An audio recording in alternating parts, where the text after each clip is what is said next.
morning, good afternoon, good evening, wherever you are in the world. Welcome to the Adaptive Leader Webinar Series 2020, organized by the Center for Asia Leadership. My name is Faustino John Lim, and today's webinar is on 3 strategies for upskilling in a post-COVID world with our speaker, Nupur Todi. I believe that everyone listening to me now has really never experienced a time like this, in which their ways of working has so fundamentally changed almost overnight. And almost overnight, the COVID-19 crisis has forced millions of businesses around the world to not only change the way their employees communicate and work with each other, but also how they relate and deliver value to their customer. Essentially, what's happened is both our operations and our business model are under complete disruption. So even before this crisis, we were already aware that sometime in the horizon, new technologies and new ways of working were disrupting or perhaps going to disrupt jobs and skills. So it seems that what has happened now is that the COVID-19 crisis has accelerated that. And it compels us to respond with an even stronger commitment to learning and upskilling. So that segues to my first question to Nupur. How should we approach learning and upskilling in the post-COVID era? Nupur, the floor is yours. Very relevant in our today's time. It's really not about who will be successful, who can read and write, but those who can actually learn and unlearn will be successful. I think today's crisis only brings about the importance of that piece. A recent study by Harvard post the crisis of 2008 showed 4,600 companies, out of which 9% to actually emerge stronger, was a result of they investing in workforce capabilities. Consider the experience of our current COVID, the pharma company, which had more than 10,000 sales reps, and overnight in February, they switched from an offline model to a completely 100% remote working one. As the containment phase has receded, we would expect that the remote working would phase out, but the organization has actually decided to move 30% online and 70% offline model, thus leveraging the skills that's there. What are we really observing and noticing about leaders in the new normal? So if you can go to the next slide, I want to talk about a recent interview that I was having with the CEO and the founder of William Bissell, and I was listening to him. He's the founder and CEO of Fab India, which is a company that retails handicrafts at a global scale with a revenue of $16 million. He spoke about how he is actually leveraging this time to pause and listen to all the noise of the system, to all his shareholders and stakeholders, and to really take a call as to where his company is steering. This is reflective, and then he would take affirmative action to actually take forward. What really struck me today with his talk was the character that he was displaying, as well as a few steps that he was definitely taking to sustain today, but not losing the sight of the future. I think these characteristics have always been important, but definitely has got accelerated with COVID. We've been hearing and listening about how leaders need to be more empathetic. It's all about learning. So I really feel like learners will outdo knowers. The character of a person is going to be really valued, and it's all going to be about a foot on surviving and an eye on thriving. So let's understand what upskilling is. A lot of what I've been in L&D for the last decade and more, and new jargon keeps coming out in all our industries. But I think upskilling, as we go to the next slide, is about really being a continuous learner. It's a process of learning new skills or providing that to your employee. I want to share my example of my entry at Harvard when I went back in 2010 for my master's there. I was with a couple of years of experience, and if you move to the next slide, I went really to become a more professional L&D expert, to learn new skills around adult development and leadership. And that really was the horizontal development, as you can see on the left-hand side of the screen. It's about filling my cup with new concepts and techniques and skills.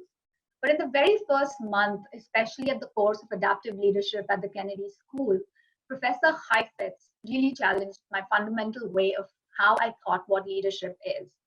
A young mind, 25, 26-year-old who had worked across organizations like the Merrill Lynch, Standard Chartered, and other Indian companies, I really thought I had understood some and studied the leadership models. But there I went as a case study, and in the class brought about how I had quit my last organization and my relationship with my CEO, feeling extremely victimized in this whole situation that had happened. And the whole class over a period, and my peers and my professor made me realize the contribution that I had was this whole relationship as well. I think this is where I realized that my worldview had expanded. And this, what I like to call, is the vertical development, is not that only learning new skills, but also expanding our mind to actually absorb in more complexity and being a continuous learner to be able to manage more complexities as we go ahead. So why is upskilling really important today? I'm sure a lot of questions, and that's why you're here. If we can move to the next slide. I think the real question, the previous slide, Anne.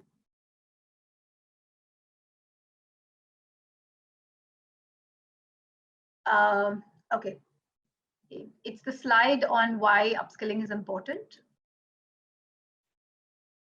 Okay, so what are the critical skills really that one should be looking at developing in today's new normal?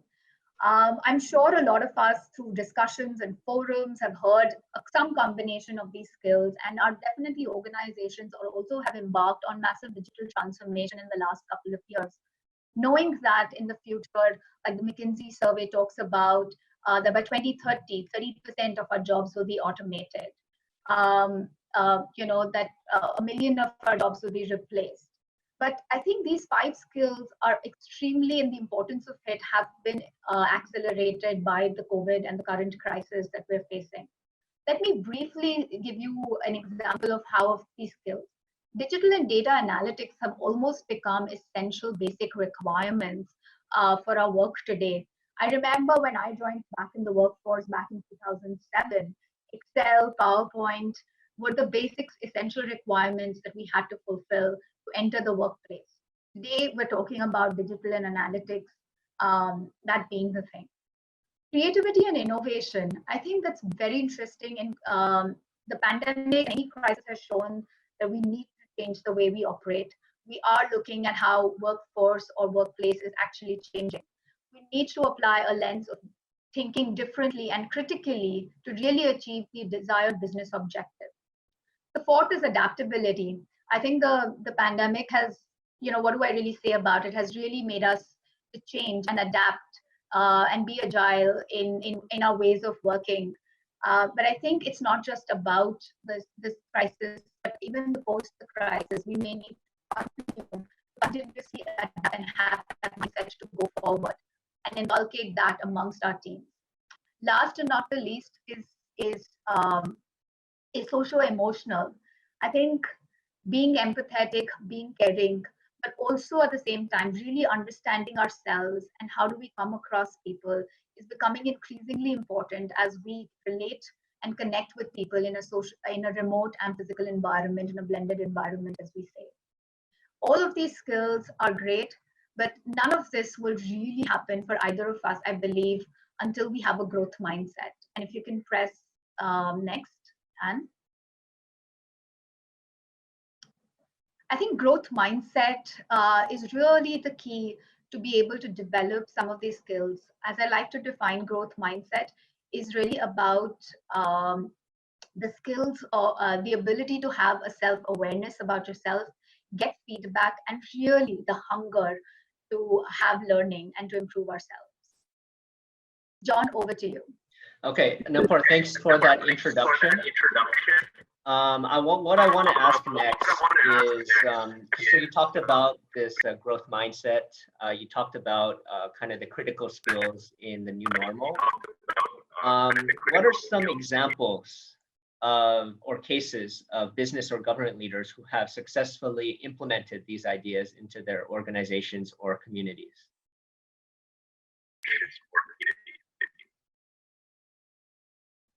So yes, it would be right now difficult to state what are, because people are still in the phase to actually design the learning and development. What I can say is that if we look at upskilling, it's the first learning and development, it's the first cut that businesses do when they're trying to cut cost, right?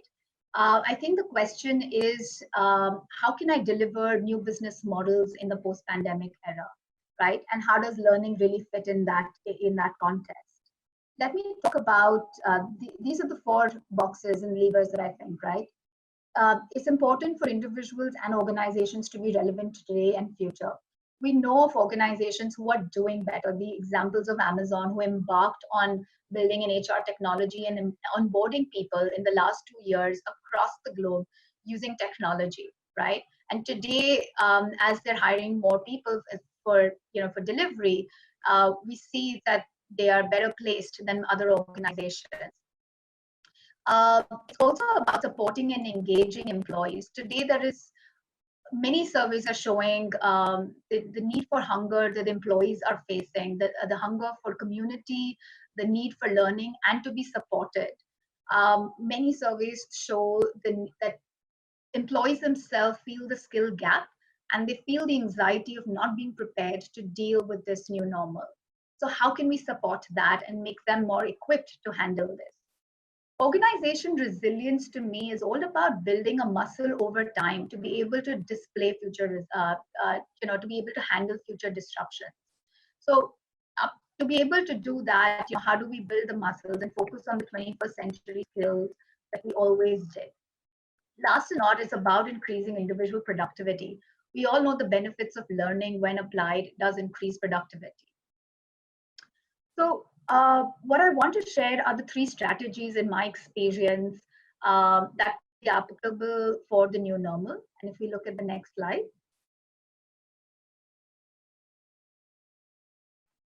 So this is an interesting one that I found by one of the ex-CHROs of Wipro, which is a large tech company. And clearly, it really talks about, how people tend to learn. But all I want to say is that 87% of executives experience skill gap in the workforce, according to a McKinsey global survey, and only half of them actually know how, have a clear sense of really how to address this problem. The pandemic has only made this question even more urgent. How do I really upskill myself? So these are the three strategies. And if we go to the next slide, which I've outlined. The first is about redefining leadership and potential. What I want, which I will explain in much deeper, all three of them, but I want to speak briefly about, this is about scaling learning. We've always labeled our employees that he's a potential, she's a leader. Can we remove that label? Can we look at redefining this so that we think of everybody as a potential as we go forward, right? And how do we scale? Today, everybody needs to be digitally equipped, digital literacy. And I think who was a potential yesterday, the pandemic has definitely shown us that it may not be true for today. The second is really about relooking at development. Relooking at development is about, how do I design my program? How do, I move from the traditional approach, which has always been a lot more focus on classroom training, providing a few courses, to equip really people in the new normal right now. And the third is all about focusing on skills to application. I think we need to reprioritize not just skill building, but give equal priority to application today. So let me explain the first, redefine leadership and potential. Two organizations that stand out for me is Microsoft and American Express. If we go to the next slide. The two organizations have actually done away with the 9-box grid, and they consider everybody a potential and leadership. And I've worked closely with Microsoft in the recent years, and I would like to share more about it. As you would all know about Satya Nadella, and when he joined Microsoft, they were in an identity crisis. And look where they are today. This has a large contribution to their culture, which was triggered by the book that Satya Nadella's wife actually gave it to him, called Mindset by Carol Dweck, which is talking about the whole concept of growth mindset, as I explained earlier. And that's where he implemented those philosophies where saying that everybody is a leader. Everybody can change and grow through application and experience. It's really about finding the right environment in which people can show their true potential. So it's not like they don't assess potential, but they believe that it's about, as the custodian of the organization, can we provide the right role, the right manager, the right environment in which people can grow and really bring their best self forward. This fundamental shift is huge. It removed the labels that people had for themselves as employees, where I was considered as a high potential, or even from the managers. And we saw that a lot of learning investments and strategy was largely focused on how do I retain my high potentials, how do I develop them, and a certain cadre of leadership. So yes, we do need to identify and strategize, but instead of looking at potential, can we look at other parameters to democratize learning, which I think in the new normal is very, very important. How can we scale the learning and actually provide everybody an opportunity to prepare? What you may, like Microsoft calls the accelerator potential accelerators, it's a different kind of a learning environment created for them with a different skill sets, while for the others, there is still a learning opportunity given. So that's what I would like, I think would be effective as organizations and managers think about as they move forward into the post-COVID crisis. The second we spoke about was relooking at development. It's a very simple model, and if you can move to the next slide. Multiple organizations have used various models of it, and in my experience, these are the five levers, the 5 E's as I call it. And I would be even leveraging this for the chapter that I'm writing for Center of Asia Leadership on Rethinking Future, talking about how leadership development will meet the need for the future of work. But this is a very simple model, but can be applied for continuous learning. The 5 E's, and I'll briefly talk about it, which are pretty self-explanatory, is first is evaluation. I think evaluation is extremely critical in our time. As our business models are changing, it's not about what we thought was stopping us from achieving our plans, but in today's business model, how can we strategically, rapidly identify the skills that are missing, and according to the roles and career pathways of people, actually identify and then develop them. For example, let me tell you about a UK healthcare system, right? They have been, only 1% of appointments actually took place. But the COVID has actually resulted in a complete transformation in moving into online. So is for Indonesia as a country, where there are only 4 doctors for every 10,000 people. The government realized that the telehealth organizations will need to start filling the gap, and the whole development is happening, and the whole learning investment is happening on that. The other 4 are actually levers that will help you develop and learn. It's largely the formal learning experience that you have through the courses. Experience is everything that I can get on my job and outside. Exposure is really about creating connections with the various networks that we have. And last is enrichment, which is all about how do I learn continuously through the various blogs, podcasts exist out there, and enrich myself on a continuous basis. Let me explain this and give you certain very concrete elements to think about it. Can we go to the next slide? So these are the various concrete elements that you can pick and choose, either as an individual to leverage what kind of learning and really crafting your own learning journey, or as managers of how would you like to do this. Like I was talking education, there are various multiple modes. Yes, in today's time, virtual courses is the way, but post-COVID, we will need to look at blended options between in-person and virtual and combining them.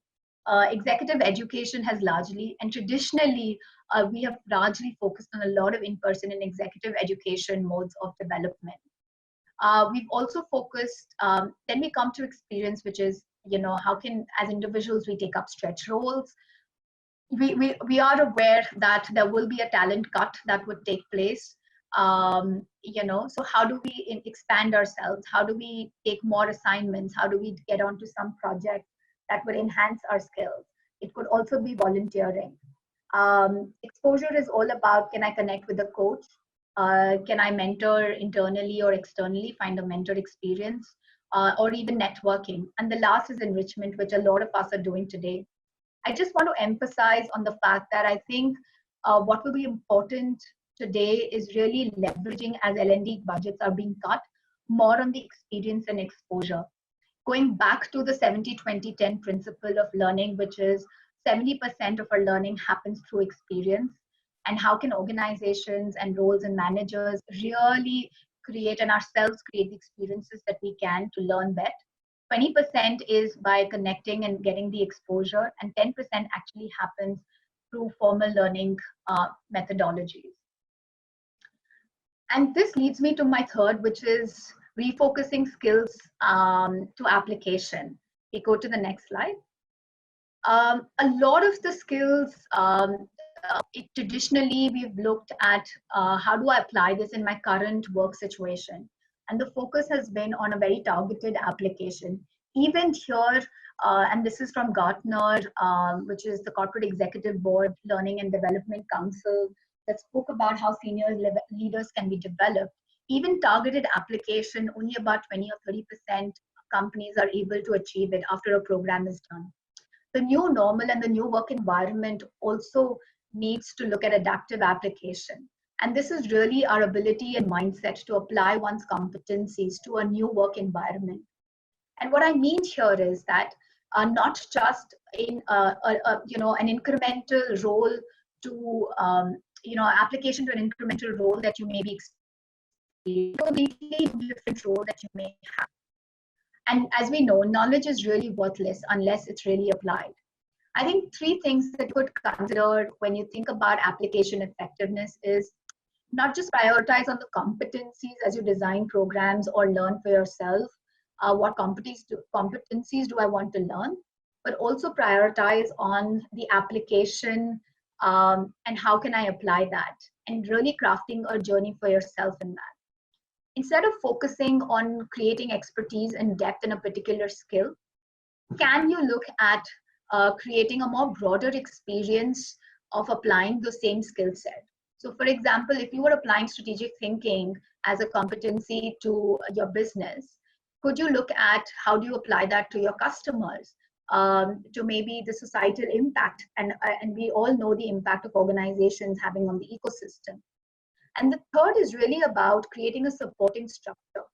I think organizations managers need to create a supporting structure for people, the ability to experiment and apply these skills, and whether that's through mentoring, coaching, etc. So these are the three strategies that I think would be relevant for the new normal for upskilling. John, over to you. Okay. So Nupur, as you were talking, I realized that I actually have the mindset book right next to me on my desk. So I mean, I like that example from Microsoft, that it was just Satya Nadella's wife who just happened to give him that book, and it transformed how he led growth initiatives and learning initiatives in his organization. But thanks for these insights. So on question 3, what are some concrete ways or some concrete lessons that our viewers, our leaders can practice immediately in their organizations or communities? Maybe you can share on this. Sure. So apart from the 3 strategies that we've already spoken about, a lot of the consulting experience that I've gained is also talking about business continuity, right? And kind of reflecting on this model, as you see, what are the 3 horizons of action to consider for development? The first horizon is survive. It's really about, there are certain organizations who need to keep the lights on. As individuals, we need to retain our jobs. We need to see how we can keep working. And I want to apply both the organizational and individual lens as I talk about these 3 horizons, right? And different organizations, depending on their resilience and their preparedness are in different stages of this horizon. And or are going through, this parallelly and focusing on it. So keeping the lights on is all about survival. Here, you may look at development really on enabling a virtual workforce, which a lot of you may be doing. How do I learn remotely? How do I work and collaborate with people remotely? How do I manage my customer remotely? Virtual selling, for example. The second real focus has been for organizations around well-being and safety. How do I prevent myself as I come back into the workforce? What could some of those considerations be as I prepare myself? And third is really about deliver critical initiatives. There could be a pressing need that's happening in the organization. How do I quickly upskill myself to learn and deliver on this? The second is about the return to stability. So as we come out of the crisis, as organizations are feeling a bit more stable and we feel a little bit more prepared. I remember my initial days as we moved into the lockdown, how are we going to connect with people feeling, but now I feel more confident to be able to connect with clients, do work across the globe, right? So it's really preparing and focusing and learning the skills that will enable the whole smooth transition. And that's when the next focus comes on how do I really increase my productivity? Because that's becoming increasingly important for organizations and managers as well. What are the new ways of working? So for example, for a sales rep, it's not only just now about connecting with his customers, but also about how do I create a great customer experience? And the third is really about differentiating competencies for the organization. So how do I develop, and coming back to the points that I've been making earlier, as organized leaders are designing the new operating model, what are those competencies that I need to start developing so that the organization can be successful in the longer run? The third is really about preparing for the future. And this is a much longer horizon as I look. The time for something like this would be anything beyond 6 months to 18, for the next 6 to 18 months. And really preparing ourselves for the future disruption. How can I protect myself, my team, and my organization and build a stronger skill set to emerge stronger from this? And here we talk about the digital and cognitive skills, the whole innovation, the problem solving skills to be able to prepare for the future, anticipating them, building a muscle, which is understanding ourselves better, investing a lot more in emotional quotient to really build the organization resilience that we need, and developing that in leaders. So these are the three horizons of action that organizations, so for example, a mature industry like Amazon, the Microsoft, the Google are not necessarily in the complete survival phase today. They're more between Horizon 2 and Horizon 3, as I speak to my colleagues in the field and kind of investing into learning and development accordingly. Yes, they did do 1 or 2 courses to enable managers to quickly onboard, but I think largely they belong. But there are organizations like could be your traditional manufacturing organizations in the auto industry, where there has been a lot of in-person connect, and technology and automation has not been the nature of really in the survival mode. So I think it a lot depends on how where we are, and then taking the necessary steps to really look at development and developing the workforce capability. The last 3 things and a summary of what I would like to leave the audience with is to emerge stronger in the new normal. These are the 3 things that I feel would be really important. One is really identify the skills that are required on which your business model depends. If you're working, if you're a manager, it's really spending the time to pause, reflect on what do I need to do, what has stopped me so far to move forward, what's holding me back from this change, and then really decide and act. Take the decision to learn, upskill, decide the experiences that we want, and act upon it immediately. Second is really about democratizing and personalized learning. It's making learning available to all, but at the same time, it's very important. Everybody is unique with their unique challenges. And how do we create curated paths and learning journeys And I see the role of L&D professionals really important in this to help our employees really curate the journeys for them and make it relevant for me. One size fits all really does not work. Third is, I think application of learning is really the new currency. We can learn as much as we want. There is a fatigue that we're seeing in the ecosystem around learning. But I think if we apply, experiment, it's really what will take us stronger and get not only ourselves, but our organization stronger in the new normal. Thank you, John. No, thank you, Nupur. I really like how the lessons were able to frame such a kind of a complex topic, but in kind of a simplified way. And so we actually have a lot of questions. We have several questions already.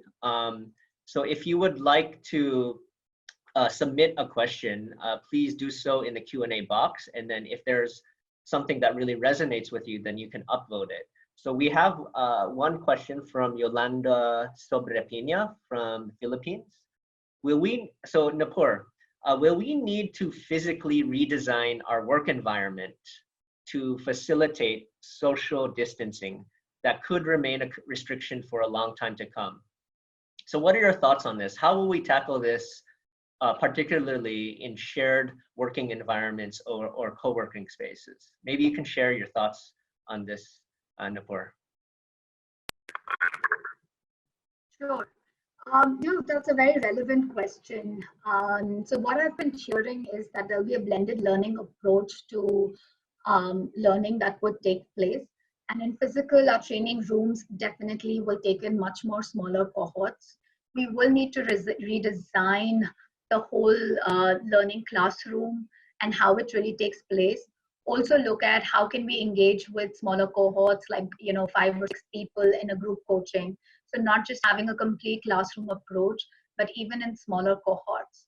So I think what we're seeing is to take the safety in perspective, to make employees mindful of the precautions that need to be definitely taken, but also creating physically our roundtables as we talk about it when learning happens, and the distance between people make it happen really. But a lot more, it will be shorter duration sessions.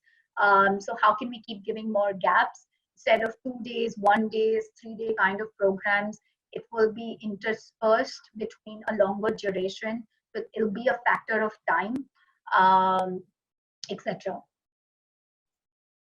I hope that answers the question.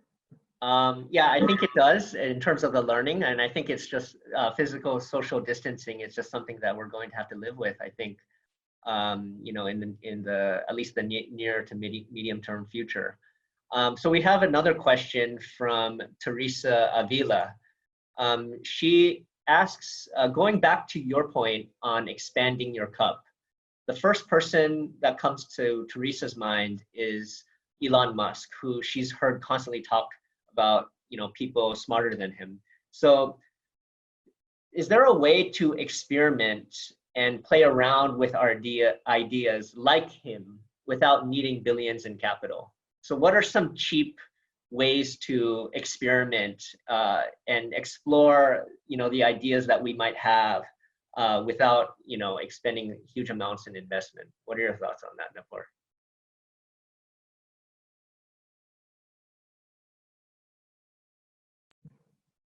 So that's a very interesting question. I think, it's really about experimenting and I like the word you're talking about, exploration and experimenting constantly, right? At first is just really imbibing that mindset. A lot of us really struggle because our fear of failure, our fear of being judged really blocks us from doing this. And I think it all starts with small steps. I think personally as well, this has been a journey for me. And I think what I have learned, and even in behavior, when we talk about the transformational learning, it starts with small steps. It really starts with creating a safe environment in which I can experiment and hear the inputs that I'm getting from the world. To kind of illustrate that, right, Robert Keegan, who talks about the immunity to change, talks about safe experimentation around the assumptions, the behaviors that we're not able to change, our habits. And he talks about the SMART concept. Here it's about S stands for safe, M is something that's measurable, A is about actionable, R is something that can be researched or something that we can get feedback on, and T is something that we test with. I think that this really also would apply to the ideas that we're thinking to expand our mindset, right? To be able to enable bringing a bigger cup. Can we create and test our ideas in the environments that we know? Could be it with a small set of people, with our immediate network, be it with our friends and family. Also be open to receiving and hearing what the environment has to say before we move into really, as we move into larger goals. So I think that would be my suggestion to you as we, you would think about experimentation and exploration. So Nupur, thank you for that. So we have another question here. In this time of crisis, what should an organization focus on? Reskilling, upskilling, or hiring?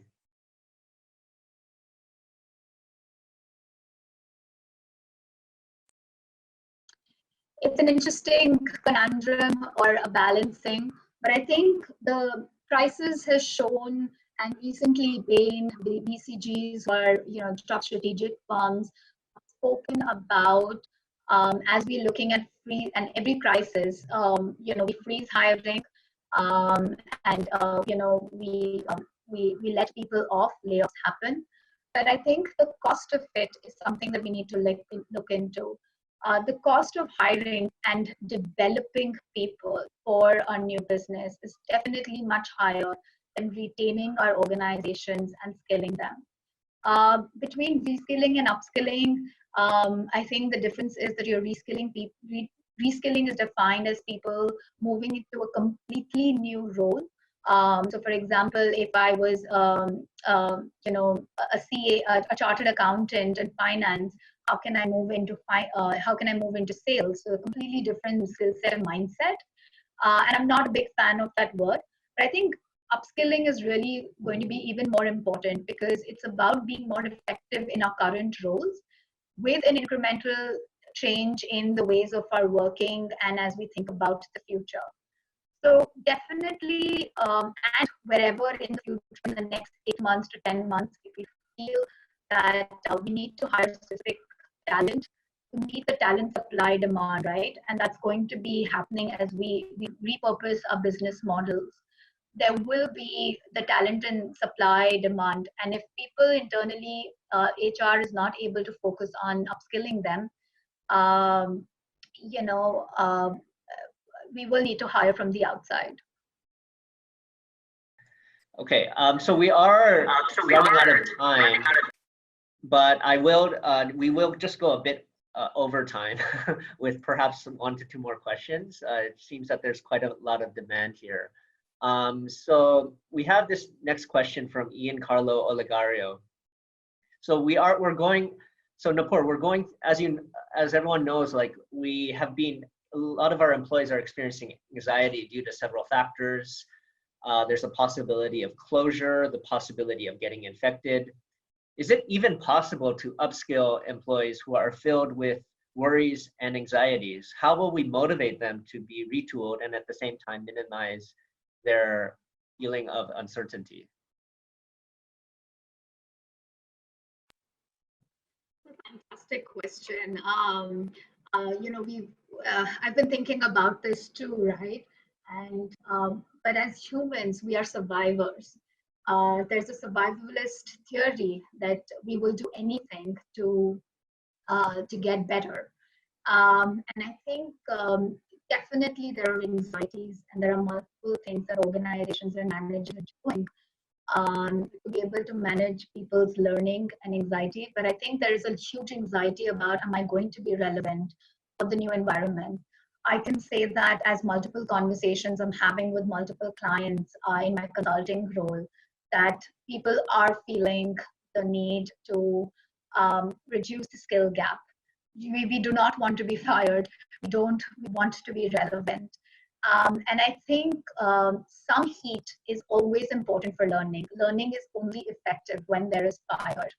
And I think the pandemic has created that heat for us to really, think about our gaps, think about how can I, press the reset button. So like I like to tell myself that the world has hit a reset button and there will be multiple changes. And you can see a beautiful world as well with the socio-ecological impact that's happening. As humans, as people, we also need to press the reset button. Can we really take this time? And I think the role of managers, leaders is also very important to support employees by just giving a list of learnings to be done without really giving them the comfort of how this learning will help him or her tomorrow will be fruitless, will be futile.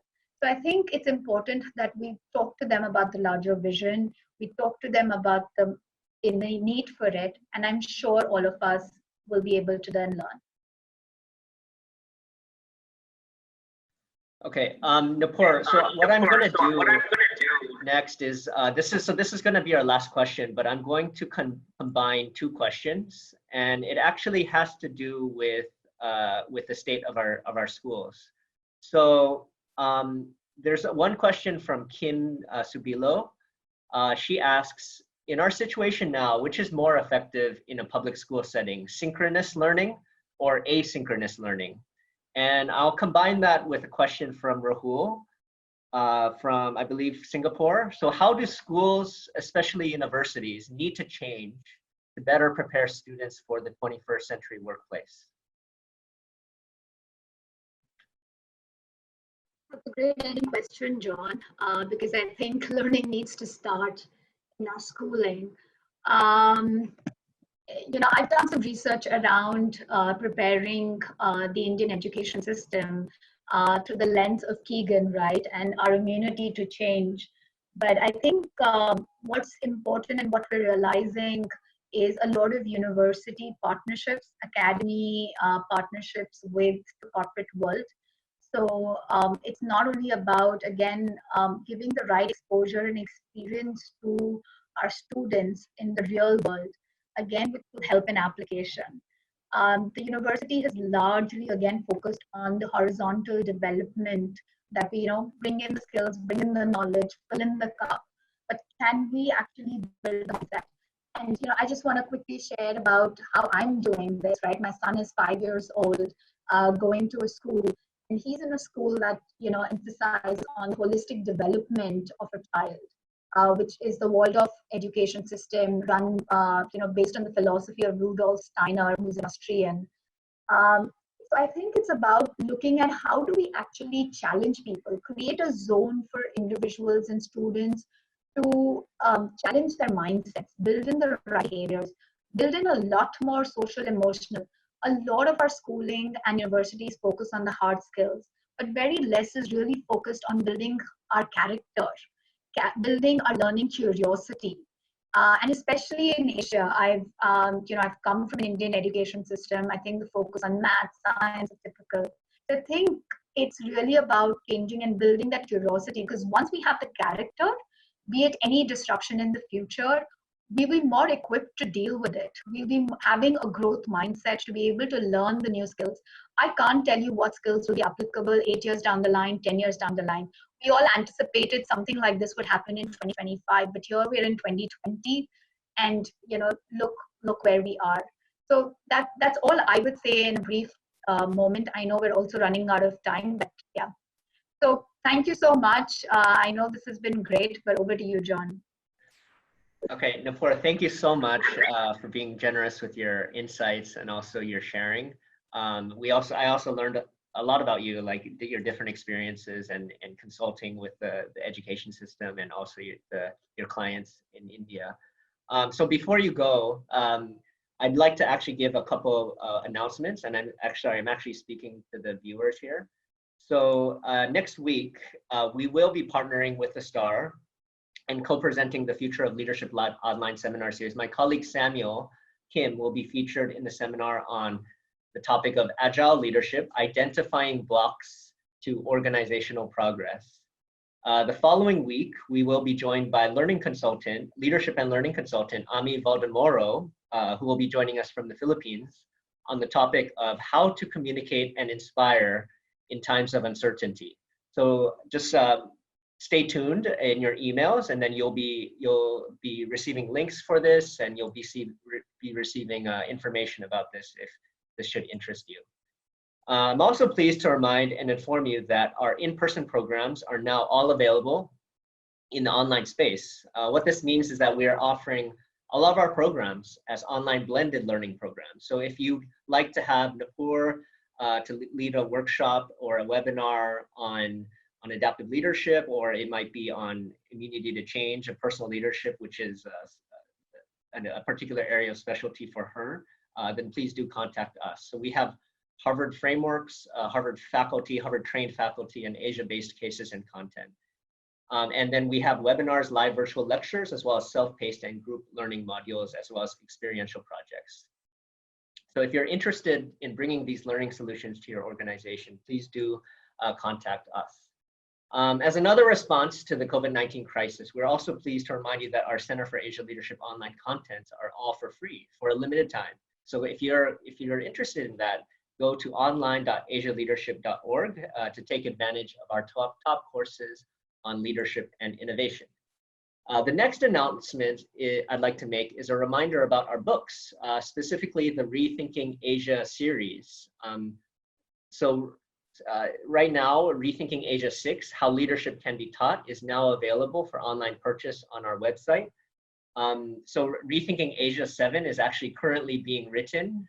Nupur is currently hard at work writing her contribution, her chapter for that.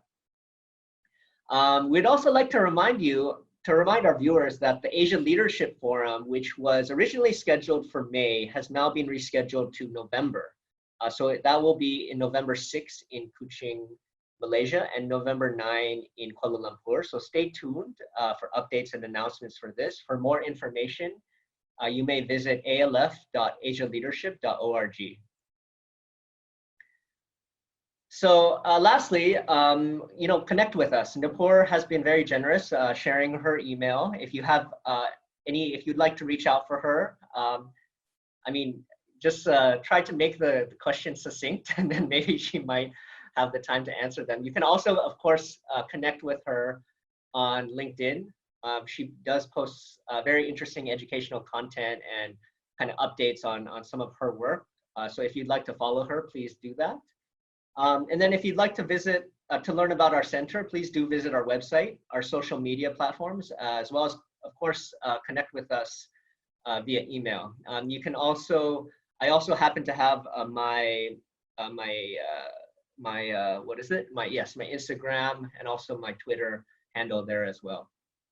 Lastly, if you could fill out the exit survey that will pop up when you leave, that will provide us with very valuable feedback to continue to improve our webinar programs going forward. So I do want to apologize if there were a few technical issues, but we will do our best to try to resolve those in the future.